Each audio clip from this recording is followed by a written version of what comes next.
Ndasubiriye kubaha akaze mwa banywanyi tubana mu makuru n'ibiganiro bya misi yose tubashikiriza kuri Mbonesha kure yanyu nkunda cyane ya Isange TV. Mbonesha kuri mwe rudende bashikiriza amakuru n'ibiganiro tosanga ku zindi mbonesha kure. Ndabahaye kaze rero mu makuru n'ibiganiro tugira tubashikirize kuri iyi saha na makuru menshi cyane atandukanye ari buze kwibanda ku ngingo nkuru zitandukanye. Dore rero zimwe mu ngingo nkuru amakuru yacu ari buze gushimikira ko kuri iyi saha turanyarukira mu migenderanire hagati y'u Rwanda n'u Burundi. Mu gihe perezida w'u Burundi Evariste Ndayishimiye yagendeye mugenzi w'u Rwanda Paul Kagame bakaba bahuriye i Kigali bagira baganire ku mutekano w'ibihugu vyombi osahirizwa. Kuri ubu ngubu ingingo zirafashwe. Perezida w'u Burundi Evariste Ndayishimiye na mugenzi w'u Rwanda bafashe ingingo, dore zimwe mu ngingo nkuru zifashwe muri iyo nama. Iya mbere, umupaka ku mpande zombi igomba kugurwa kandi imigenderanire igomba kubandanya, ndetse abanyagihugu b'u Burundi ndetse n'abo mu Rwanda bakabandanya bagenderanira bagahahirana nk'uko vyamye na mbere. Indi ngingo yafashwe, kwagirizanya ibijanye n'intambara hagati y'u Rwanda n'u Burundi, ivyo byose bigomba guhagarara. Perezida w'u Burundi Evariste Ndayishimiye yemeye gusinya kuri izi ngingo, ndetse yemera ko vuba angaha imipaka iraza akugururwa. Nagakuru keza ro ku Barundi n'Abanyarwanda kuri ubu ngubu inama yariko irabera ngaha i Kigali ihuza perezida w'u Burundi ndetse na perezida w'u Rwanda Paul Kagame mu biganiro bariko baraganira. Kuri ubu ngubu bemeje ko imipaka yoba igiye kugururwa. Mu yandi makuru kandi turaza kurabira hamwe ibiriko biravugwa ngaha mu Burundi. Mu Burundi biravuga ko kaminuza yoba yasavye ikibanza cyo kuzubakamo ayandi mashure. Turaza kurabira hamwe nyuma yuko ishure ryari risanzwe riri Igitega kuri ubu ngubu ryo barigiye kwimukira mu Rutana Karusi nk'uko amakuru duhabwa n'amasoko yacu abandanya abishikiriza. Turaza kurabira hamwe kandi no mu yandi makuru ariko aravugwa ngaha mu gihugu cacu c'u Burundi, nko mu ntara ya Cankuzo ariko aravuga ko ho bahagiye ibitaro vyari bimaze igihe kinini bitariko birakoreshwa, kuri ubu ngubu vyo babigiye gukoreshwa. Turaza kurabira hamwe ukungene ivyo bintu vyose biriko biragenda.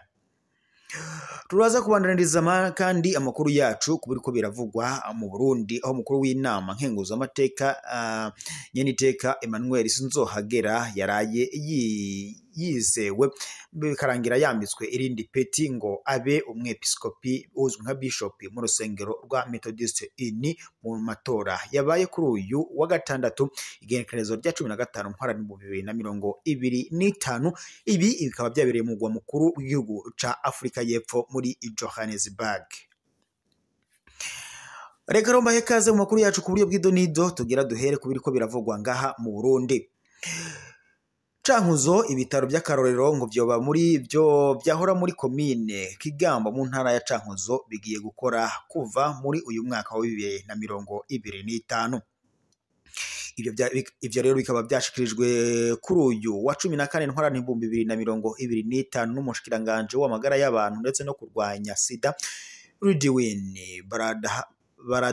baradahana mu rugendo yagize ari kumwe n'userukira ishirahamwe HCR mu Burundi Brigitte Mukanga Eno mu ntumbero yo kuraba uko ibikoresho bikenewe byo byari byose ngo bihari kugira ivyo bitaro bitangure gukora. Ivyo bitaro kandi birimwo ibikoresho bigezweho byubatswe n'ishirahamwe HCR biraheza ndetse bishikirizwa leta biciye mu bushikiranganje bw'intwaro yo hagati mu gihugu, iterambere rusange n'umutekano mu kwezi kwa kane mwaka wa 2024. Umushikiranganje Ridwin baradahana yamenyesheje ko hageze ubu ngo bitaratangura gukora kubera atabakozi bari bwaboneke. Ico mwamenya nuko kandi amafaranga y'amadolari y'amanyamerika arenga 1 miliyoni ariyo yakoreshejwe mu kubaka ivyo bitaro n'ibikoresho biriyo nk'uko Mukanga Eno yabandanyije abishikiriza. Bati iterambere turabandanya kwakira abanywanyi bashasha bavyifuza. Ibi ni byashikirijwe mu byakozwe nyene na kaminuza nk'uko bishikirizwa rero, aho intara igiye kuba iteka kugira ico umukuru umuntu aserukanye ciza mu Burundi. Ku mwaka uheze twarashigikiye igisata c'indero mu gutanga ubushimwe ku barezi ndetse n'abaregwa babaye abahizi kurusha abandi, maze biraheza bikorwa n'amafaranga imiliyoni 30 z'amafaranga y'amarundi kuva ishirahamwe ritanguye. Twarashize inguvu zidasanzwe mu gisata c'indero, turafasha ndetse abanyeshuri batoye ikibazo co kuja muri kaminuza bavuka mu miryango y'amikoro make, kandi ico gikorwa kirabandanya n'ubu. Ego niko intara yarahindutse, tugiye gutwarwa Igitega, ariko ibikorwa by'ishirahamwe bizoguma ari vya bindi nyene. Hagiye kuba kandi ikoraniro kaminuza vuba cane, hemezwe izina rishasha ry'iri shirahamwe rizohuza komine ya Karusi ndetse na Shombo.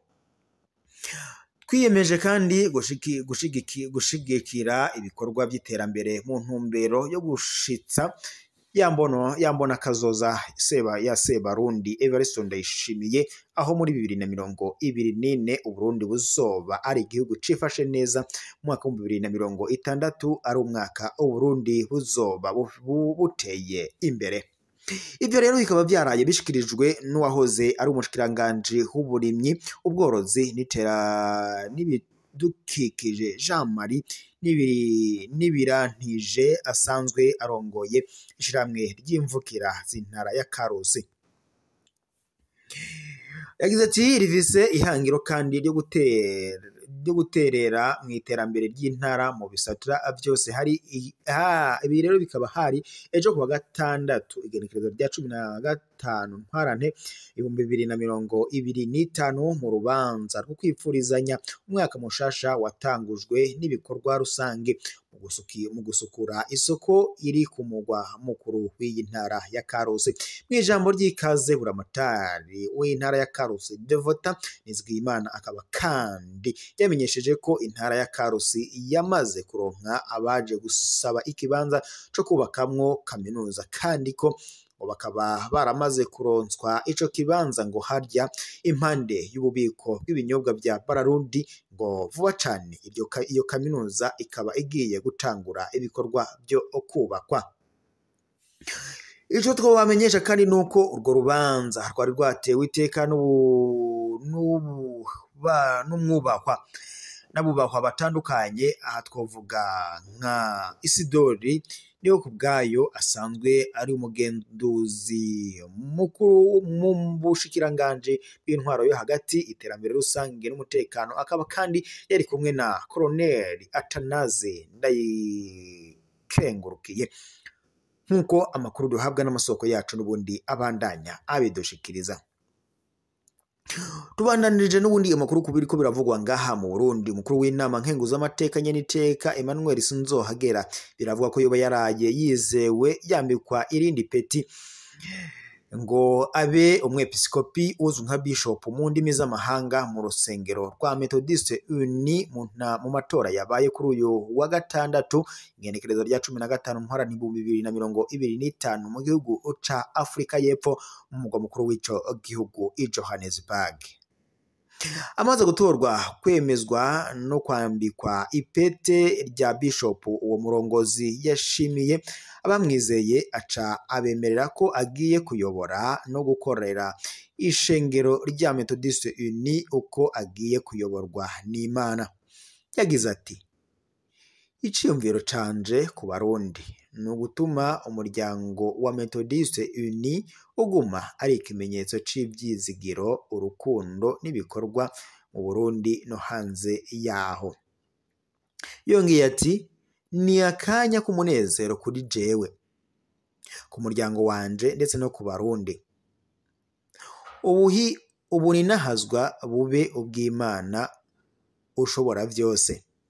Ico twabibutsa kandi nuko uwo mwubahwa yariko ahiganwa na mugenzi we Revera Lazare Bankururaze, akaba kandi yatowe ku majwi 48 kuri 60 hafi ku bice 80%.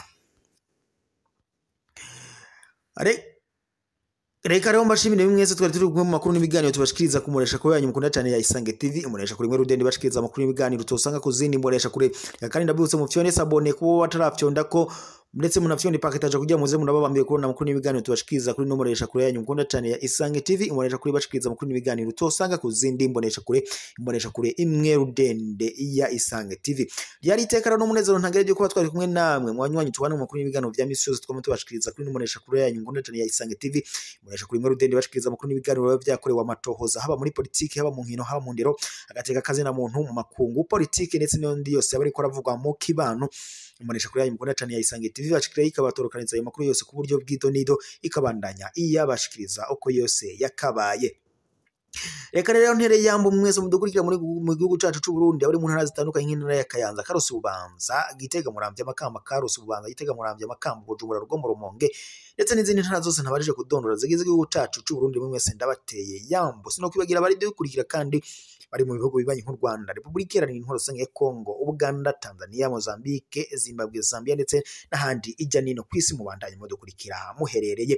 Ryari itekera n'umunezero ntangere byo kuba twari kumwe namwe mwanywanyi tubana amakuru n'ibiganiro bya misi yose twama tubashikiriza ikadusozerera amakuru yacu ngaha turaza gusubira amakuru araza kubagezwe ko yari amakuru mwashikirizwaga n'imoresha kuri yanyu mukunda cyane imwe rudende ya Isange TV.